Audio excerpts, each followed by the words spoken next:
Hello everyone, in today's quick tutorial, I'll show you how to add overlays in OBS Studio step by step. Let's get started. Before we begin, make sure to download your overlay. For example, I'll download one from this website.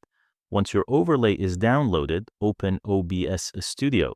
In the sources box, click the plus icon and choose Image.